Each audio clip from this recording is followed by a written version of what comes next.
it's a big show. Welcome to the Fade Route It's a big bad show tonight. with DNZ.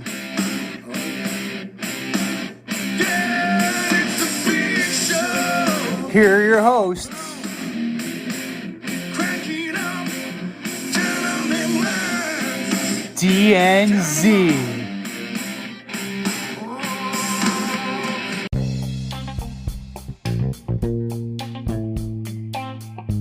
Welcome to this week's episode of the Fade Route with D and Z. I am D, and we've got a great show for you tonight. The Suns get burned and cut out of the playoffs. Celtics advance, and we order up the top 5 NBA players to never win an NBA title. But we begin today's show with the New York Rangers. Winning Game 7, eliminate the Pittsburgh Penguins in 7 games. After being tied at 3, they headed into overtime, and the Breadman, Panarin, delivered slap shot past Jari to propel the Rangers into the next round, where they will meet the Carolina Hurricanes. Did the Rangers win the series, or did the Penguins lose the series, Z? Well, where do we begin? First, let's start with the Breadman delivering, Kreider coming up huge. That is what you need. Andrew Kopp came up with a big one. Frank Petrano came up with a big one. So you got a wide range of results. Shesterkin, big game. Like, he had a huge game. Exactly what you needed. Exactly what you needed. It was a very reactionary move on the part of Mike Sullivan to put Tristan Jarry in the game. I thought it was very weird, and I called that when we first were texting back and forth before the game was about to start. I'm like, that's kind of a desperation move. You're going to a guy who's had a lower body injury. He hasn't played since April, and all of a sudden you're asking him to save your season.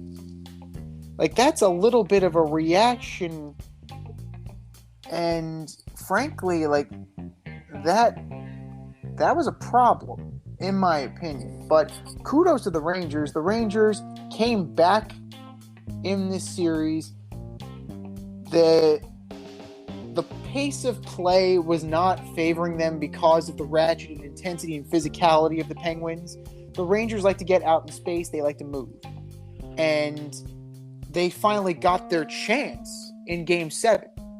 So they absolutely were able to capitalize on a great performance by their two of their best players in Zibanejad and Kreider. Shesterkin, he was solid, not the Vezina winner that they hoped to be, but you hope that he gets right, because if he's not right, if he's 7-goal Igor, they're getting bounced by the Hurricanes. So I just think it was the Rangers taking advantage of a couple of desperation moves by Mike Sullivan, and ultimately, like, kudos to them. They won the game. The final score says Rangers 4, Penguins 3, but they definitely got an assist from the Penguins head coach. Yeah, I mean, I disagree with you. They had to go to Jari, right? They had to. Jari, whatever you're going to call him. They had to. It really wasn't. They weren't confident in what they were doing so far. It was a Game 7, and we always talk about this. When the light shine the brightest, the best players play great. And that's what they were expecting from him. And he did a good job. For a guy who hadn't played, he did a pretty damn good job. But I disagree with you. I think the Penguins lost this series. And it wasn't all on Jari. They were up 3-1. They went through 3 goalies. Crosby missed 2 games. Malkin was a non-factor in the series. Jari missed a bunch of games. I don't think the Rangers won this. I think the Penguins lost it. And I mean, what are your thoughts on what are your thoughts on how the Rangers can use this series as a wake-up call? Because it needs to be. Because the Hurricanes aren't fucking around. Okay? They were one of the best teams in the league this year for a reason. And you are 100% correct. If they play like they played against the Penguins, this is going to be over quickly and painful. Not painless, painful. I would like to remind you what was the series result in the bubble when the Carolina Hurricanes played the New York Rangers. Oh, I don't The remember. Rangers got swept the fuck out. Oh, there you go. They got There you go. swept out. So this team is physical. This team is talented. Their biggest question mark is in goal. Antti Ranta is their primary goaltender, and for all you Ranger fans out there, that's a familiar name, right? Because he used to be Hank's backup.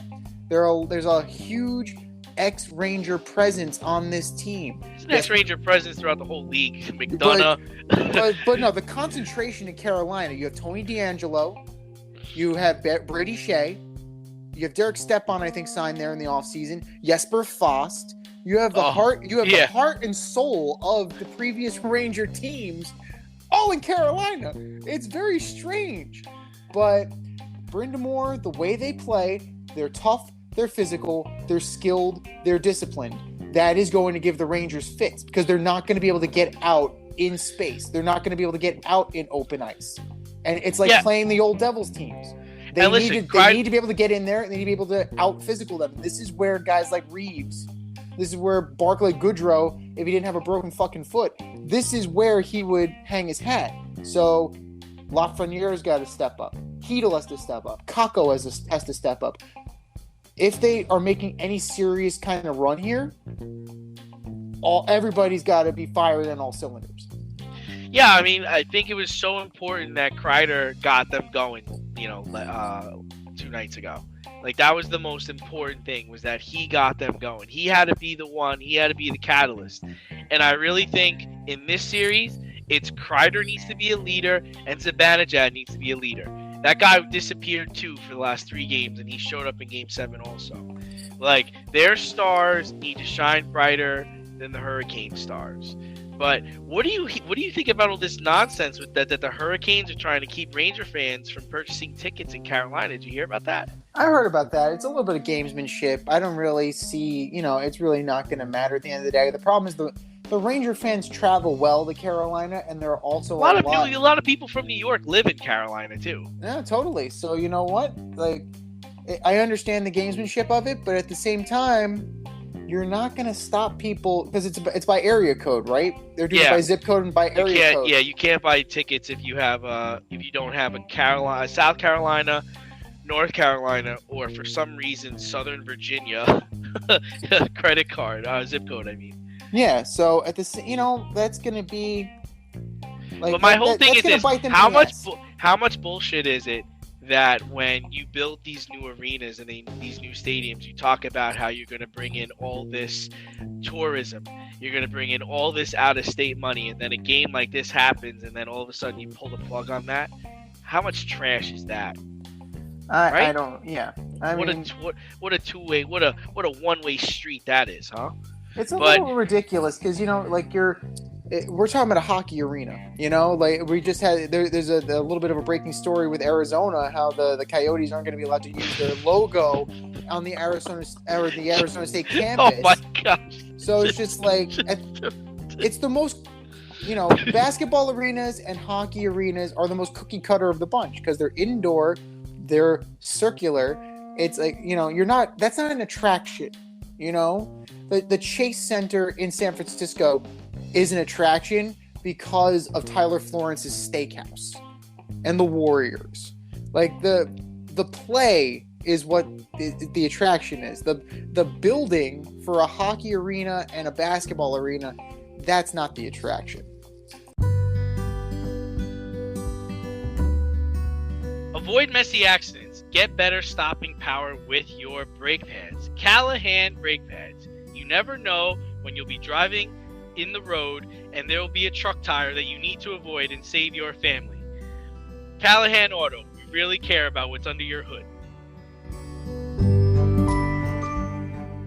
Well, sticking with the NHL, the Bruins were eliminated in Game 7 against the Carolina Hurricanes. The Capitals were eliminated by the Florida Panthers. The Maple Leafs were eliminated by the Tampa Lightning. Calgary eliminated Dallas, and the Oilers eliminated the Kings. Which loss was the most disappointing for you?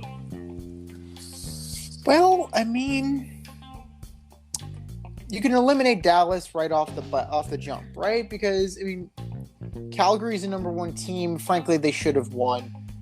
Edmonton, they needed to win, right? They need to move on in the playoffs here. McDavid and Draisaitl, they need to actually show up. The Panthers off the Capitals in overtime. Carter Verhaeghe, good job. You're gonna lose. They're losing a lot of star power. The NHL is certainly losing a lot of star power with guys like Crosby and Ovechkin, like playing golf. But the most disappointing, the most frustrating, and frankly, the most hilarious, the Toronto Maple Leafs. They did it again. They did it again. The Lightning were playing listless. They were on their heels. They were ripe for the picking. And they couldn't get it done. The Maple Leafs could not get it done. And you have to start thinking. It's been forever since the Leafs have been relevant in this league. And guys like Matthews and Marner and Tavares, like as hyped as they are, and as talented as they are, because they are talented. I'm not going to dispute that. You got to, do something. You have to do something. When you have a team on the ropes, you got to finish them off. And not only did they let the Lightning back up, they let the Lightning knock them out. Yeah, so, I mean, I think the NHL is broken up over losing Toronto. I think they're broken up over losing Ovechkin.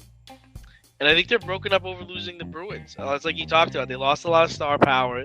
They're losing teams in the Northeast, and they're losing their most, I would say, their favorite, right, Canadian franchise in Toronto. I mean, they're one of the, so, but for me, I agree with you. The most disappointing was Toronto. They're an original team, right? They're probably the best Canadian team left, or they were. And they had this year's leading scorer in Austin Matthews. Like, what the fuck happened? Like, how did they let this happen? How did they fall apart? Is it just because it's the Tampa Bay Lightning and they're the defending champs and they're winning right now? They're up 2-1 against the Florida Panthers as we speak. Is that what it is? Because I think we could give them a pass for losing to the defending champs, right? Especially if the Lightning go on to win the championship.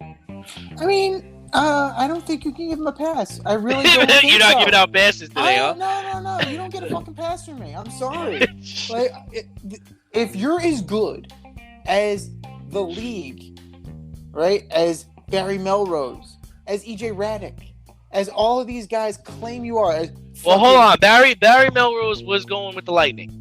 He was saying that the Lightning were playing better in this series, and he had it from Jump Street that the Lightning were going to win, even when Toronto was up and they were going home. Who did Barry Melrose coach? He's a former Lightning head coach. Of course he's going to take him. It's like asking him about the Kings series. He would have taken the Kings over the Oilers. So I think he did that too. Yeah, but the check's in the mail, Barry. So, most of the hockey pundits were begging and have been begging forever for a Canadian team to do something in the playoffs, right? Montreal was in the Stanley Cup Finals and people were freaking out.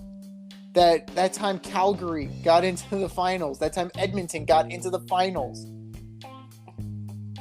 They're so desperate for Canada to be relevant. And the fact that I'm saying that Canada is not relevant in the NHL is very interesting. The last time they won was 1993 when Patrick Waugh raised the Stanley Cup for the Canadians. And then he promptly got the fuck out of Dodge. Congratulations. But why do we act like it's a big deal though? Like they haven't been good for 20 years? What do we care? No, it's not important. It's not important for the sport. It's just not. The heritage is there. You look at the original six. Montreal, Toronto. There's so much history, so much legacy in those two teams alone. But look how the mighty have fallen, right? The Leafs are out. They at least made it. The Bruins are out. They at least made it. The Red Wings are the drizzling shits. The Blackhawks are the drizzling shits. And the Canadiens got the number 1 overall pick in the draft. Congratulations, Montreal. So the mighty have fallen all around. And what's bubbling up are these warm weather city teams. Like, it's weird. Like Tampa Bay. Tampa Bay should not be a thing. Florida was the number 1 overall seed. Well, Tampa Bay, I mean, look at their team. I mean, they went out and got players. Like I mentioned before, they got Madonna.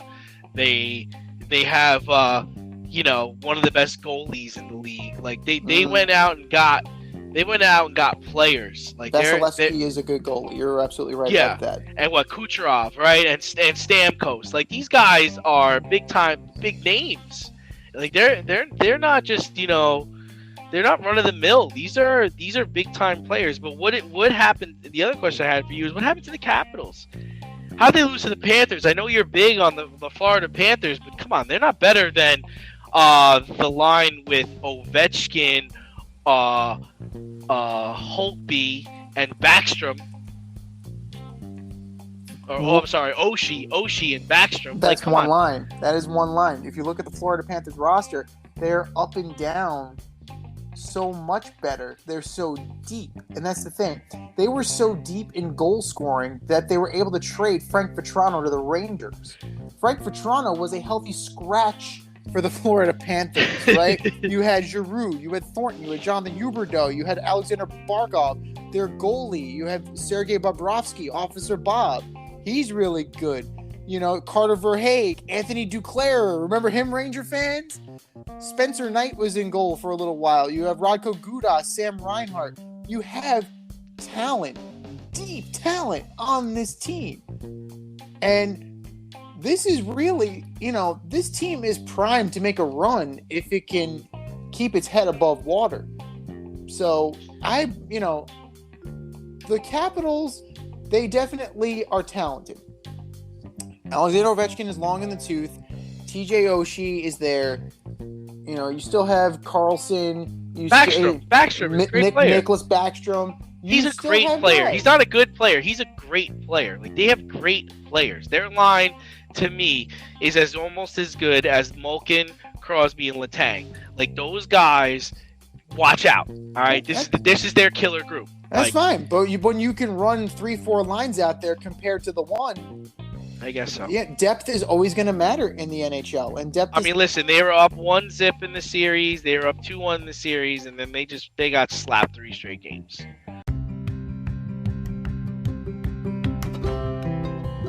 Do you love brownies?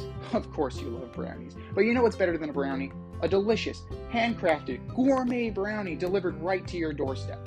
That's what our guys at Sweet Life Brownie Co. offer. Chef Tommy D and the crew offer a dozen delicious delights that you will crave, from the classic OB to Dutch apple to campfire s'mores and many more. Check out their website, sweetlifebrownieco.com, for their Friday brownie drops. At noon, their site goes live and you see what they're making. Since you're there, become a site member and earn points. You earn 50 points just by signing up. Make sure you follow them on Instagram and Facebook too, at sweetlifebrownie_co, for the latest updates and their latest releases and creations. That's sweetlifebrownieco.com. Give them a call, 845-641-3043, and tell them D&Z sent you. That's sweetlifebrownieco.com, 845-641-3043. Sweet Life Brownie Co., because there's always room for a brownie.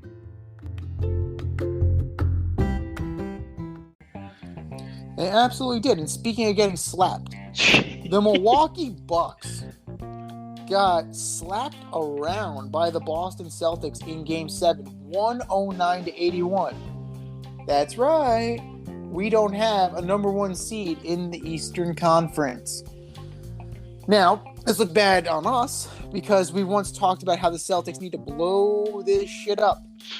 And now they're heading to the Eastern Conference Final for the 37th time in 75 years, right? 37 out of 75. They take on the Miami Heat. Who you got? I mean, listen, I'm sticking with my choice at the start of the playoffs. It's the Miami Heat. I mean, the Celtics are just in a dogfight with the Bucks. I think they're tired. Kyle Lowry might be the X factor if he could ever get on the court, but he's still hurt. The only thing that's odd to me is I was doing a player by player comparison. Even game one. Game one's a wash tonight. I don't even know why anybody would watch it because Marcus Smart's out, Hofford's out. Like they're clearly packing it in tonight, and it's understandable because they just played I think yesterday. You know, if we're going down the line, let's see. We got Grant Williams at power forward. He's better than PJ Tucker. We got Jason Tatum at I'd say he's the small forward. He's better than Jimmy Butler, and Jimmy Butler's a great player, but I would prefer Jason Tatum. Marcus Smart is better than Gabe Vincent. That's clear. Horford and Robert Williams, nobody's better than Bam Adebayo, and Jaylen Brown's better than Max Strus. But here's what I think is going to be the difference: is they got Coach Spo. Coach Spo is better than Udoka. So to me, the Heat, they've been building this for quite some time now. Pat Riley is a mastermind in basketball. He put together quite the team. And this is their time. Not to mention sixth man of the year, Tyler Hero, right? So yeah. You got I mean, him he's going definitely he's definitely important. I think sometimes when people step to him, he comes down to earth a little bit. So I think he might come down to earth in this series. I just remember him coming down to earth when he was going up against the Lakers and LeBron James in the bubble. He's going to draw Marcus Smart, right? Marcus Smart is a good defender. He is hurt. He's hurt. But at the same time, like game one is usually a non-factor, right? It doesn't really set the tone, especially after last series. But I mean, if we recall, it was the Sixers versus the Lakers. I believe the Sixers won game one of that series and then got their doors blown off the rest of the way. So anything can happen in game one. The first home team that loses generally is in trouble. I'm concerned, with the Celtics because of the injury to Horford and the injury to Smart. So Horford's in health and safety protocol, so he may be okay. It might just be a close contact and he's back. But he was exhausted last game, man. He was sucking wind last game. I mean, most of the team was. Yeah, they're beat up. They're really, they play hard. I mean, they play as a team and they play hard, but they do. It's gonna take a team effort to beat the Heat. I mean, the Heat's got stars. They all play well together, and they've been playing together for a while. I would argue that Jimmy Butler is still the X factor on this, and as they go, he goes. And when Jimmy Butler is motivated, and Jimmy Butler is motivated, oh yeah, he is by far the best player in this series. Jimmy Butler is the only killer on this. Yeah, I don't think he's by far. You gotta at least give Tatum.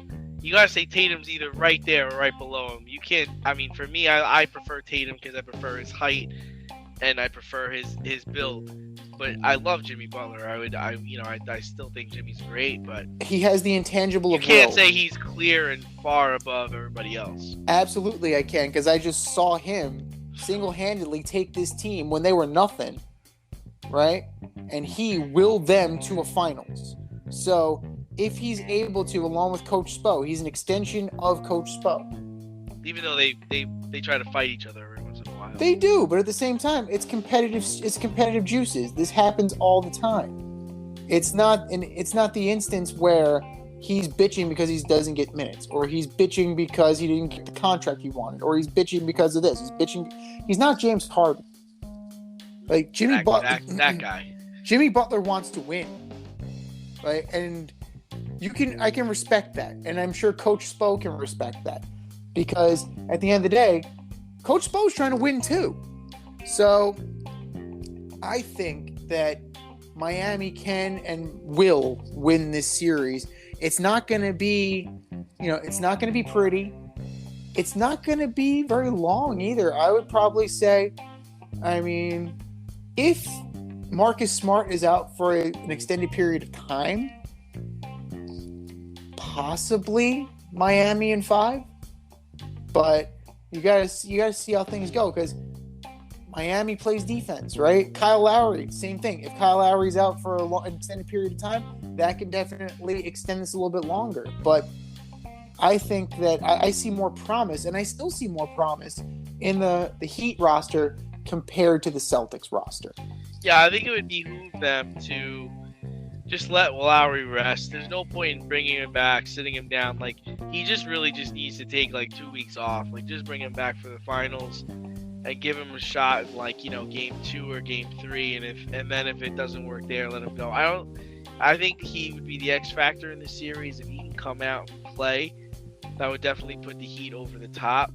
But my edge goes to Miami just because the injuries on Boston's side and just because, you know, I think they're shot. But, you know, that Game 7 was lousy. The Game 7 in the West was lousy too. Also produced a dud of a game when the Dallas Mavericks thumped CP3 and the Suns in Phoenix. The final score was 123-90, but the game was over at halftime when Luka Doncic had as many points as the entire Suns team, 27. Pat Bev exploded on ESPN yesterday, claiming the loss was all on CP3 for not playing defense, not being able to facilitate the basketball. Pat Bev called CP3 a cone. Love it. Is there any truth to Pat Bev's statements? Because he's catching a lot of heat from a lot of former players. I don't have an issue with Patrick Beverley saying that. You know, they were teammates. So he definitely has a right to his opinion on CP3. And if anybody has that bird's eye view of what Chris Paul is, it's a former teammate, right? So he has as good or as much of a right as anybody to say what he has to say. But this is definitely a bad loss for Phoenix. Like, if you're looking at Chris Paul, he 10 points, 4 assists. 4 assists? Really? That, for somebody who's as good of a passer as he is, for someone who's as good of a floor general as he is, like, that can't happen. But it's not just on him. Devin Booker barely showed up. In 37 minutes, he only scored 11 points. DeAndre Ayton, where were you, buddy? 17 minutes, 5 points. Like, come on now. Like, you can't pin it all on CP3 when everybody shit the bed. Now, if you look at the Mavericks, Luka had the best game, absolutely. But you end up with 30 points from Spencer Dinwiddie off the bench. That Porzingis trade already paid off. Because if Porzingis is on this team's not even in the playoffs. I will make that claim right now. Because I know what Kristaps Porzingis is. And Spencer Dinwiddie, coming off the bench, was able to kick major ass.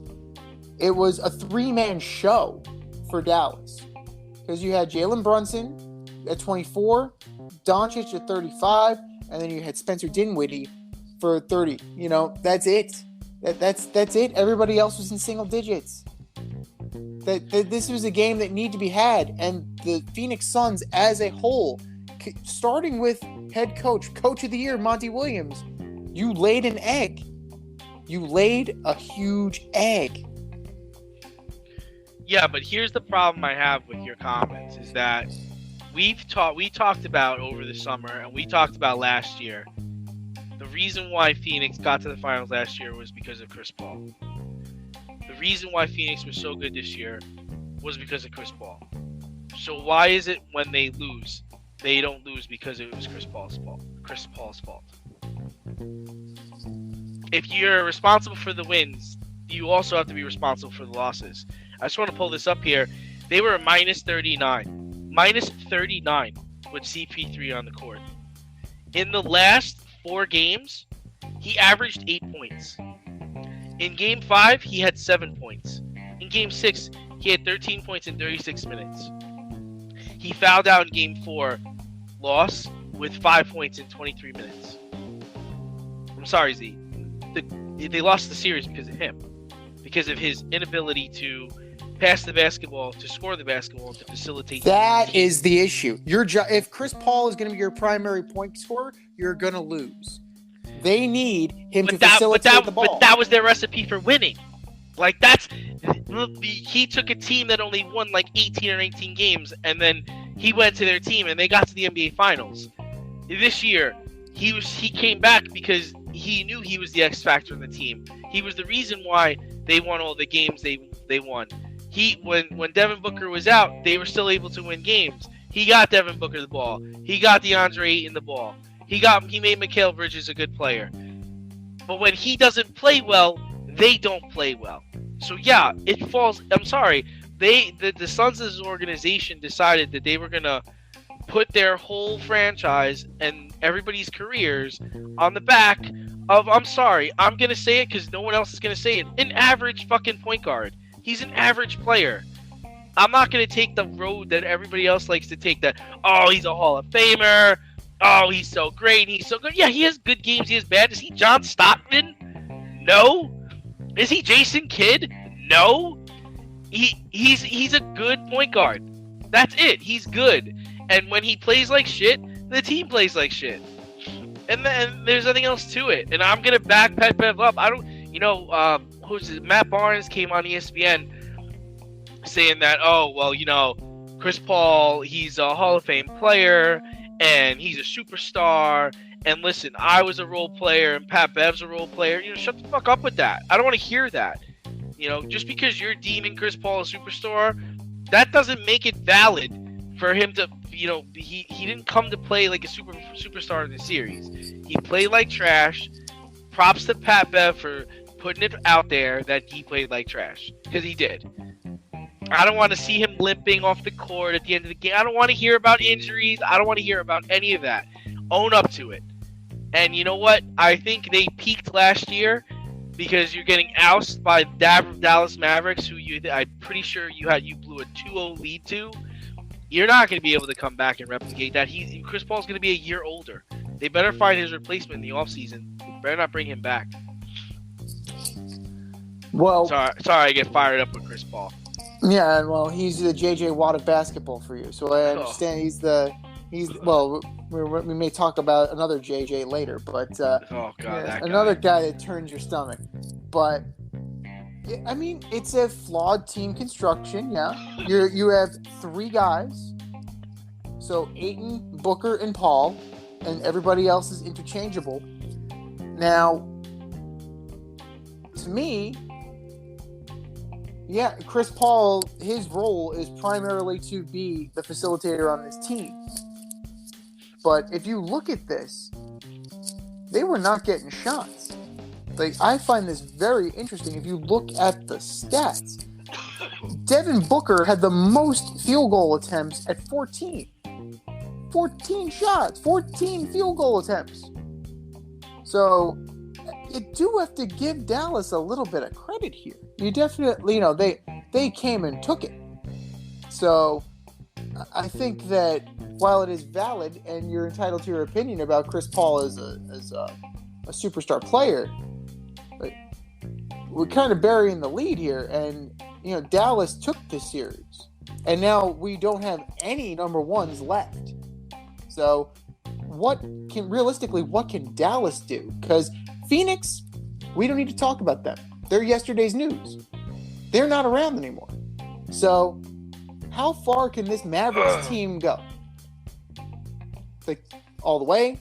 Are they beating Golden State? Are they getting swept by Golden State? No. I think the issue Dallas is going to have is that they're not. I don't think they're built to deal with what Golden State's about to throw at them with Steph, Clay, Draymond. Like, they've got multiple players on their team that can give Luka a hard time, that can body Luka and play up on Luka. So unless Golden State goes cold, I can't see the Mavericks getting out of this series. I probably would say the Warriors in 6 games. I mean, defensively, who matches up with them? Defensively, who will match up with those perimeter shooters? Nobody. I got nobody. No. Frank Ntilikina is probably the best defensive guard on their team, and you really want Frank Ntilikina out there? Knick fans would agree, no. So that turns it on the other side. You have Luka going up against, defensively, like you put a guy like Draymond Green on him. Mhm. That's going to be an interesting matchup because Luka's kind of big and stocky, right? He's built for punishment. Draymond Green is going to bring the punishment. I think they're going to rotate. I think it's going to be a little bit of Poole, and it's going to be a little bit of Draymond. It's not going to be Draymond all the time. But, you've got to figure out where your other scoring is going to come from, right? I mean, yeah, Jalen Brunson has been great. Is he going to be able to keep that going? Because now he's going to have to play two-way. I mean, he's going to be running through screens to try to stop Poole or try to stop Clay. Like, he's going to be running all over the basketball court for like 30 minutes, because I think that's what he plays, about 30 minutes. I think it's going to be a good series. I think Dallas has a chance, but listen, when Golden State is shooting, when their shooting is on, nobody's stopping them, man. It's that damn good. So, but this is what the NBA needed, right? They needed the number one seed to be knocked out. They needed their playoffs not to be so damn predictable. What makes the hockey playoffs so exciting? We don't know who's going to win.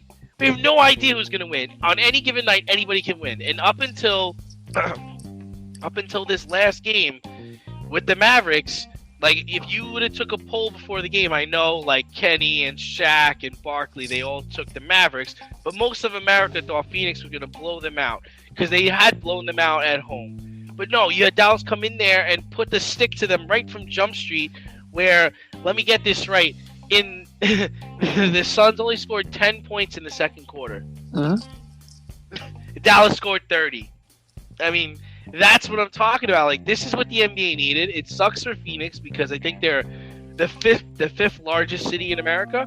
But you have a story now to go on. You have, like, okay, these were the number one seed killers.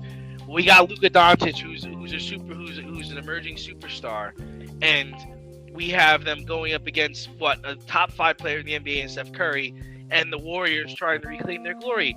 Everybody's happy from the storyline.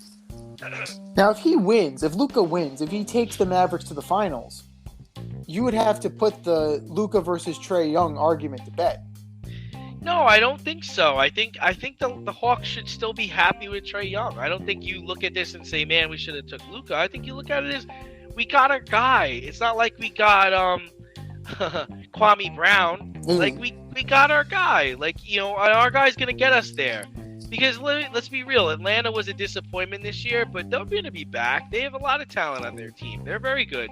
The Mavericks are just, they're starting to play really good right now. I mean, if we think back to the beginning of the season, they were under 500 for a bit. They were struggling. They weren't as good, and then they got rid of Porzingis, and all of a sudden things started falling into place. But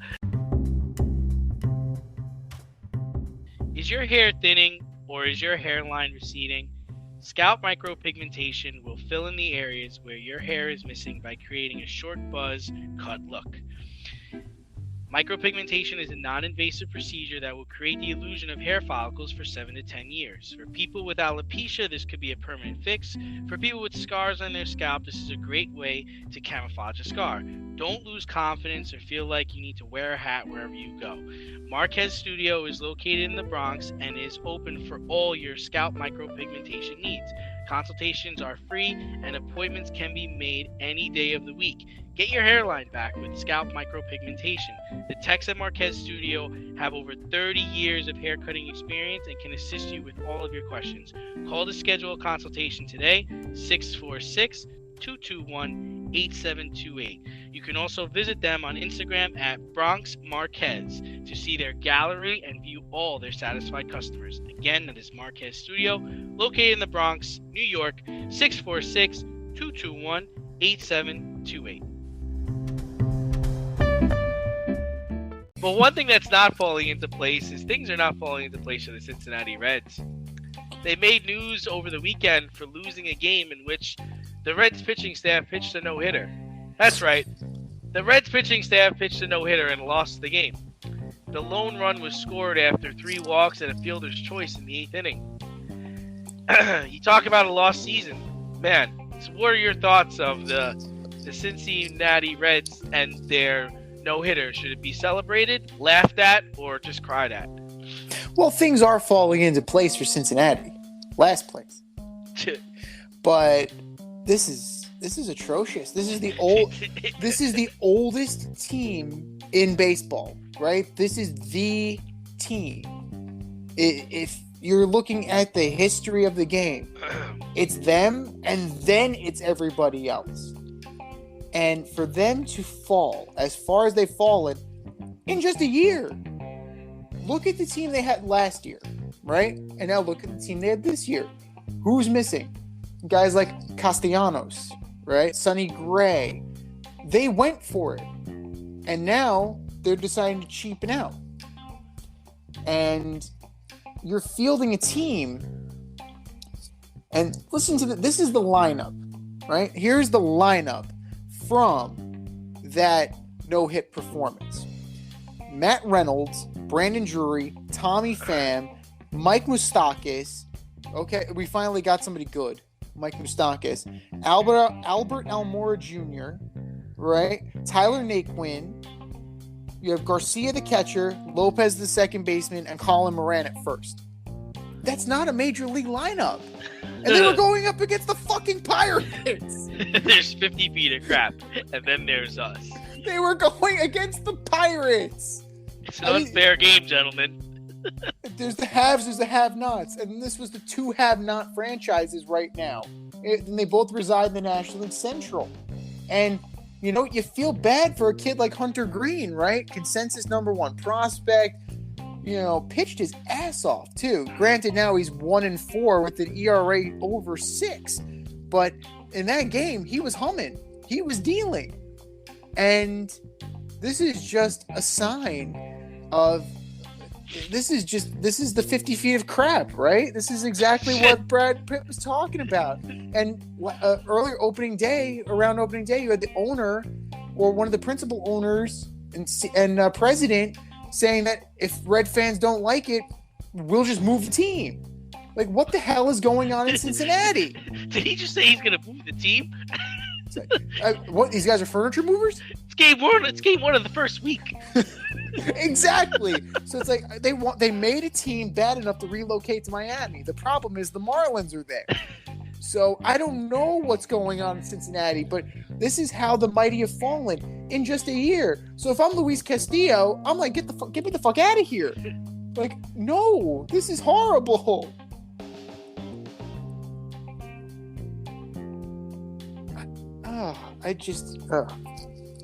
To me, it's amazing.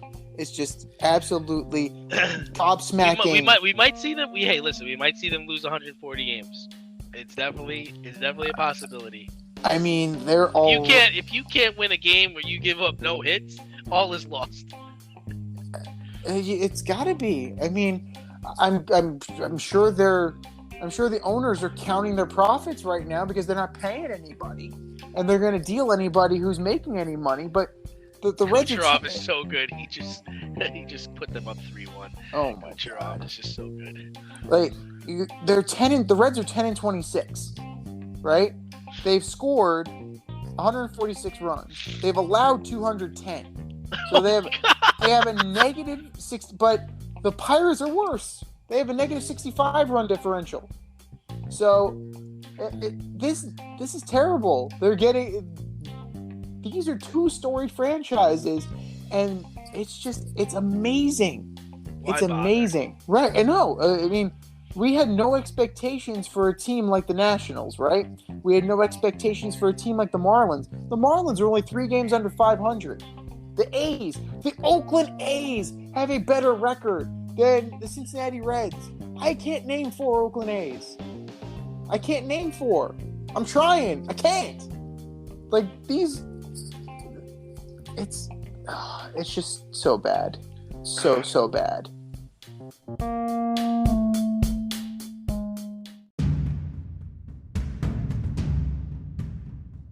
More or less.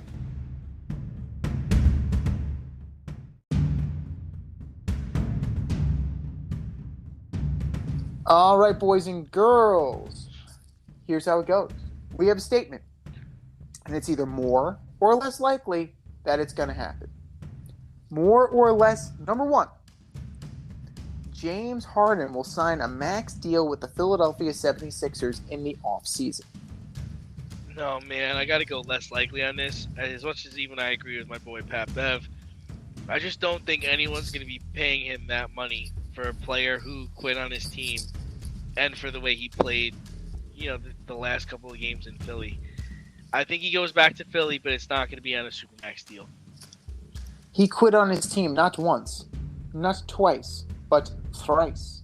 He has quit his team in the past. And yes, I understand how talented he is, right? Your points per game, he's average first career, 24.9, right? 5.6 rebounds, 6.8 assists, 44% from the field. That's fine. That's all fine and dandy. But there's absolutely no way that he survives this from a character standpoint. Teams are going to start, or if they're not, they should be taking into account that this guy is going to get pissy and he's going to want out when things don't go his way, or he's going to set the bar low so that it's not his fault when they fail. Now, did he not do that with Philly when he said, there's no pressure on me? Yes, there is. Yes, there was, James. So I am going less likely that he's going to sign a max deal. And frankly, I don't know where James Harden goes because it's got to be if I'm a GM in this league, I mean, I may offer him a short-term incentive-laden contract because I can't trust him. I can't trust that he's going to be here long-term. So why am I going to pay him long-term? Why am I going to pay him this exorbitant amount of money for a guy who's going to take his ball and go home when he doesn't like the direction the team is going in? You're part of the direction of the team. So if it's going south partly because of you. So I honestly don't know where James Harden goes. Sacramento wants to make a splash. Maybe Sacramento will, pony up some money.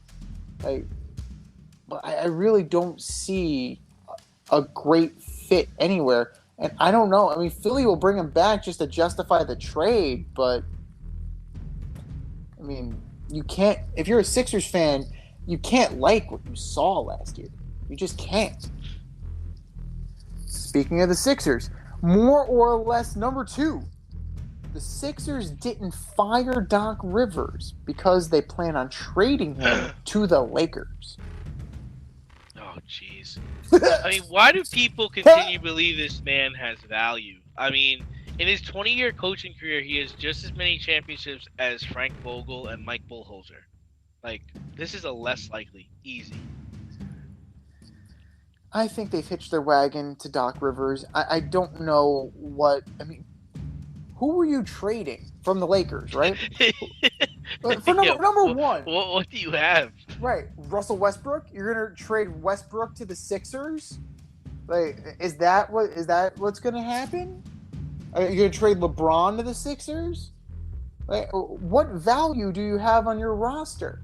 The Lakers have an all-star team from 7 years ago, which is great if it was 7 years ago. And, I just don't see it. And, the Hawks, the Sixers, and Daryl Morey and Doc Rivers, they're digging in, right? And they're going to double down because they want to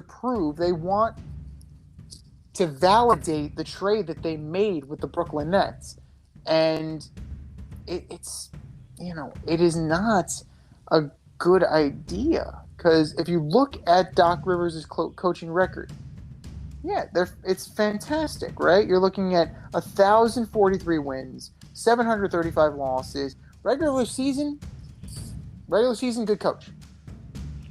But repeatedly, cannot close the deal in the playoffs. And at some point, that comes to you. That falls on you, right? Because it happened with the Clippers. It happened with the Celtics. It happened with the Sixers. It's you. At some point, man, it's you. So I just don't see it as a match. One point, because the Sixers are going to double down. And if you look at that Lakers team, it's just no. There's nothing there. There's nothing there that I would want if I'm Daryl Morey. I'm keeping a very Pennsylvania theme to this, more or less. Number 3, Evgeny Malkin, Sidney Crosby, and Chris Letang have won their last Stanley Cup together. Man, I'd say more likely. I mean, Crosby's 34, Malkin's 35, Letang's 35. The time has come to break up the core Penguins. I'm going to go more likely as well. You know, they've been excellent players, right? And it pains me to say that about Sidney Crosby. It pains me to say that about Evgeny Malkin. And, you know, the only one I don't have, like, a pure irrational hatred for is Chris Letang, right? Chris Letang is a good player.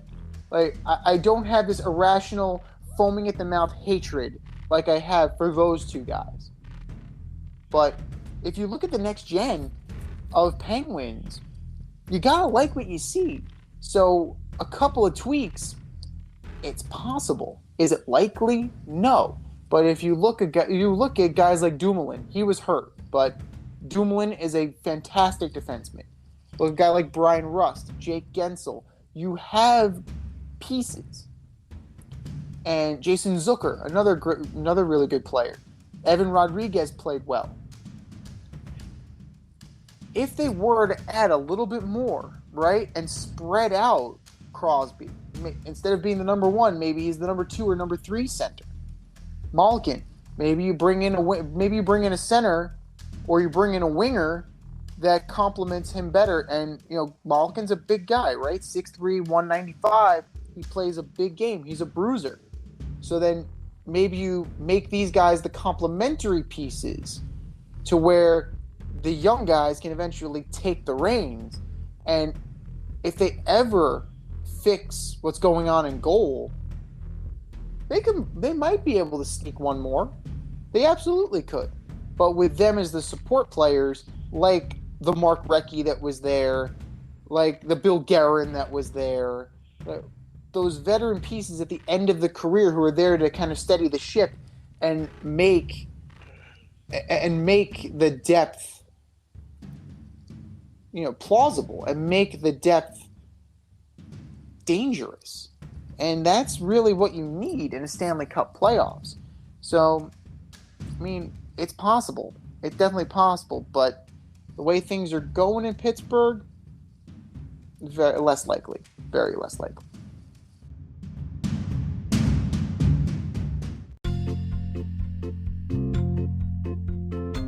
We love youth sports. Not only do they get the kids out and active, but they teach the necessary skills of teamwork, sportsmanship, and fair play.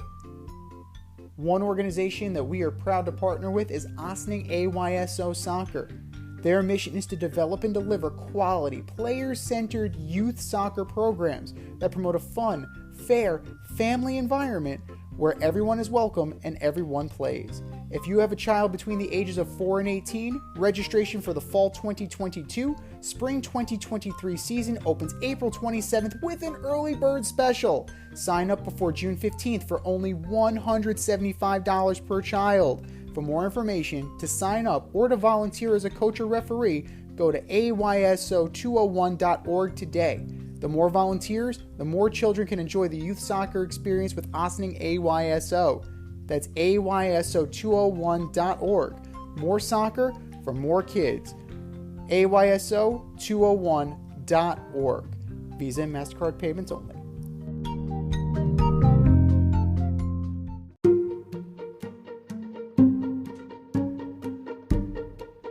The Fade Store presents the Alleged Superstar of the Week Award.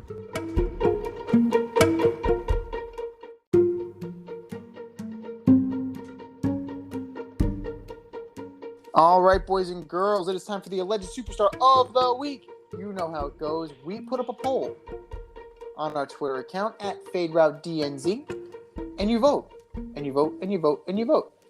The winner of the coveted Ass Trophy is announced 1 week after the poll goes up on the very next episode of the Fade Route DNZ. And do you know who won the ass last week, D? I don't. One Mr. Noah Syndergaard. Congratulations. Congratulations, Noah. You got trolled by Tyler McGill's mom, which is fantastic. You got trolled by Met fans, about that book club. It's about time you read a book that didn't have pictures in it. So, excellent job, Noah. We couldn't have done it without you. But that was last week. This is this week. Who you got, D? Who are your nominees for the Alleged Superstar of the Week? Oh, first up, I got CP3. Mr. State Farm himself. Minus 39 on the floor. Fouled out of Game 4, averaged 8 points a game the last 4 games in the series. CP3, you are clearly my Alleged Superstar of the Week. Number 2, the Core Penguins. Sidney Crosby, Chris Letang, Malkin. Blew a 3-1 series lead against the Rangers. You guys are supposed to close things out, get shit done. You want to cry about it. Helmet rule in Game 7. Core Penguins, you are my Alleged Superstars of the Week. And last and certainly the least, Cincinnati Reds offense. 2 pitchers combined to no-hit the Pirates. The Reds still lose because the Reds fail to score any runs. Cincinnati Reds offense, you are my Alleged Superstars of the Week. Z, what do you got? I got a few. But we're going to start with my hometown Mets, right? Max Scherzer. Dude, what the hell are you doing? It's Asian American and Pacific Islander Appreciation Night. And there is a ceremonial first pitch. Not with Max Scherzer on the mound. He was so locked in, he didn't let the guy throw the friggin' pitch. Max, it was the ambassador. Your actions are causing negative foreign relations. Max Scherzer, are you kidding me? Let them have their first pitch. It's not going to disrupt your routine for more than 2 minutes. Just ask Garrett Cole, another whiner. On opening day, apparently, the stand-up comedian who was going to throw out the first pitch disrupted Cole's routine. What is going on with these routines, by the way? These diva pitchers. It's very interesting. But we're going to talk about specifically this episode because it just happened recently. Max Scherzer, you are my Alleged Superstar of the Week. Number 2, Matt Harvey. 60-game suspension without pay for distributing oxycodone. Dude, you went from the dark knight to the dark drug dealer. Like, that's just sad. That's how the mighty have fallen. But at one point, you were a superstar. Now, buddy, that is straight up Alleged Superstar all day, every day. And last but not least, the Vegas Golden Knights. Peter DeBoer went to conference final, didn't make the playoffs, and he got fired. What now? Did I miss something? This is the Barry Trotz of the West. This guy was successful. And this is the first time in your team history that you didn't make the playoffs. So we're going to throw Pete DeBoer out? It's Pete DeBoer's fault? I don't think so. What is this Lou Lamoriello bullshit going on in Las Vegas? Thank you for Gerard Gallant. Thank you for firing him because the Rangers are much better off with him. But I don't know what's going on here. And this just seems very spoiled and entitled on the part of Vegas Golden Knights ownership. So Vegas Golden Knights, you are my alleged superstar of the week. I think we said our piece. So the poll goes up at the end of this show. And for our nominees,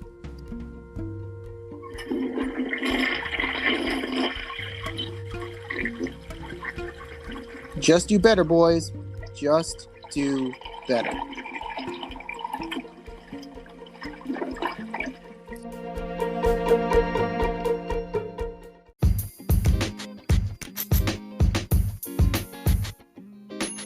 Your favorite podcast has its own merch line now. Go to the Fade store with DNZ.com today for all your Fade Route merch needs. I'm talking tank tops, t-shirts, sweatshirts, like yoga pants, we got those too. Like some cool accessories, we got those too. And we're not done yet. We have so much more planned for you, but check out what we have today at the Fade store with DNZ.com. That's the Fade store with DNZ.com.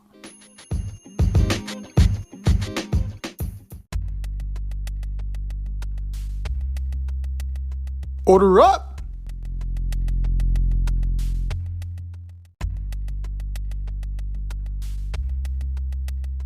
All right, boys and girls, it's time for us to order up. Order up, order up. This week, we are ordering up. This is a good one. We are ordering up the top 5 best NBA players without a ring. A little wink and a nod, a little tribute to one Mr. Chris Paul. So here we go. From 5 to 1. Who you got, D?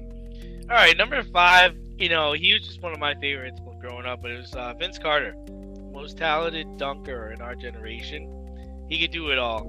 I think he got to 1 or 2 finals, but he never won a ring. So Vince Carter is my number 5. Number 4, I got Reggie Miller. He was my favorite player growing up. Best 3-point shooter of my generation. He played on some amazing teams: Travis Bass, Jalen Rose, Rick Smith, the Daniels twins. Just Mark Jackson, phenomenal players. They just never. Oh, Chris Mullin, again, another one of my favorites. He just never could get past Michael Jordan. Number 3, I got Karl Malone. Number 3 all time in points. Yeah, just couldn't get past Michael Jordan in the NBA Finals. Number 2, Dominique Wilkins, 9-time All-Star, dunk champion, scoring champion, Italian Cup, Greek Cup, never an NBA champion. And number 1, Sir Charles Barkley, 11-time All-Star, 5-time NBA first team, 5-time NBA second team. He was the best player of the Dream Team. Don't get it twisted. So those are my 5. Z, what do you got? I mean, you have a lot of choices, right? If you really think about it, you'll think about the history of the NBA. You're going to realize how hard it is to win a championship. A lot of people take that shit for granted. It's not easy, man. No, it's not easy at all. And if you think about it, right? David Thompson didn't win. Tracy McGrady didn't win. Grant Hill didn't win. Dikembe Mutombo didn't win. I think Tracy McGrady might have got one with the Spurs. I don't think he got. I think they got to the final. The second. I think he got to the finals. I don't think they won that year. Okay. That might have been the Heat year, but Gotcha. Dikembe Mutombo didn't win one. You know, like you have legends. Walt Bellamy didn't win one. There's so many that you can choose from. But let's give it a go. Number 5 for me, Allen Iverson. Yeah. Right? Allen Iverson, at least, he got to a finals. So, like, he's cuspy. He didn't win, but Allen Iverson was an absolute force. For a guy that was so small, and he played like he was 10 times bigger than he was. And he willed that Sixers team all the way to the finals against the Lakers. We already mentioned him once, but he's definitely worth mentioning several times, and not just because of his thoughts on practice. Number 4, Reggie Miller. I'm right there with you. Reggie Miller was a phenomenal shooter. He gave the Knicks fits. Those Pacer teams were so balanced. And again, you just wrong time in history for him to show up, because you had to go up against Michael Jordan, and nobody was good enough to knock out the Bulls teams. Nobody. Sorry, Reggie, but you were a phenomenal shooter, and like one of the greatest Madison Square Garden villains of all time. Number 3, Elgin Baylor. Elgin Baylor, the great player. Small forward, averaged 27-4, 13 rebounds, was 14 rebounds a game. Great shooter. And, was just a product of his time. He, from the late 50s to the early 70s, he was on the Laker teams, and ultimately didn't pan out for him. Now, number 2, this becomes a toss-up, right? I love Charles Barkley, and I love Karl Malone. Like, both of them are excellent players, right? Karl Malone was the definitive power forward for many years. Charles Barkley, excellent rebounder, got to Houston, maneuvered his way from Philly to Phoenix to Houston. He got some cracks, right? He got a chance in Philly. He got to a finals, I believe, with the Suns. So he definitely was able to be a force. But I'm going to take Barkley at number 2 because he just wasn't as good, in my opinion, as Karl Malone. And he wasn't as identifiable with a team or as identifiable with a time period as Karl Malone. And frankly, Charles Barkley never delivered the diamond cutter on Nitro or Bash at the Beach 1998. That goes to Karl Malone. So, number 1, best player never to win a championship is Karl Malone, the mailman, 25-10, 52% from the field. Right? Helped bring the pick and roll back to the NBA with his little buddy John Stockton. And if it wasn't for Byron Russell, they probably would have won. If it wasn't for Michael Jordan. Again, Michael Jordan seems to be hovering over these lists right now. But Karl Malone, hell of a career. And it's also a shame you didn't get it done with the Lakers, but, the original super team just didn't work. This has been The Fade Route with D and Z. Thanks for tuning in tonight. You can catch our podcast on Wednesday nights on Anchor, Spotify, iHeartRadio, wherever you listen to your podcast. Until next time, stay faded, everyone. Time for us to run the go route, but we'll talk to you next week.